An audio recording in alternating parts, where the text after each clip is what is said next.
Tom Winter is NBC's national law enforcement and intelligence correspondent.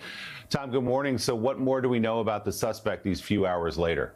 Yeah, still trying to get some more details, and of course motive will be a key component of that. He does face 2 charges initially, the use of a firearm and the use of a dangerous weapon against a federal law enforcement officer. He's 31 years old. He's a graduate of Caltech. He's somebody who appears to have been in a recent teaching type position, not necessarily in a public school, but helping school kids. And he stayed at that hotel. He did have a reservation. He was there, and I think that tells us several things at this hour, that there was a significant amount of planning. The fact that he had multiple weapons, a rifle, had a handgun, multiple knives, as somebody that was clearly intent on doing something. And as you see him rush through that video there, he thought that he could just kind of rush past the security and then make his way to the ballroom, which was at least a floor away, we're told, Willie. So they're going to execute a search warrant any moment if they haven't done so already. That, according to the U.S. Attorney in Los Angeles, Bill Asaley.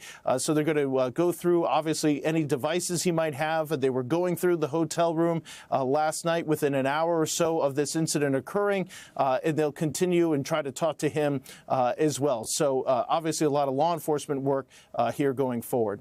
Yeah. So, Tom, in this age of social media, we've come to learn things about suspects very quickly based on what they've posted in the past. Do we know anything about a motive here yet?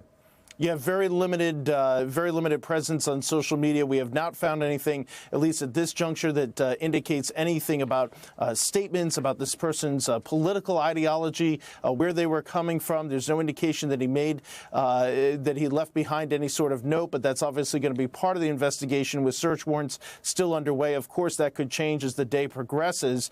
There has been some speculation that he referenced the administration at large. It's unclear if he ever mentioned the president. It's unclear if he mentioned any members of the press. You know, looking at this last night, it's obviously very serious, very concerning for people like our colleagues, Andrea, who were in the room. But this was really the worst possible outcome for him and the best possible outcome for security. They had a plan in place. You don't want the perimeter to be too far out. You want it to be somewhat close so that you don't have to secure too large of an area. And they were able to, fortunately, get this guy. But why he did it, obviously, is going to be a key focus, as you alluded to. And we may learn more here in the hours to come. Tom Winter, thanks so much. Hey, thanks for watching. And don't forget, you can catch the Today Show every morning on NBC or take Today when you're on the go. Just follow the Today podcast on Apple Podcasts, Spotify, or wherever you listen.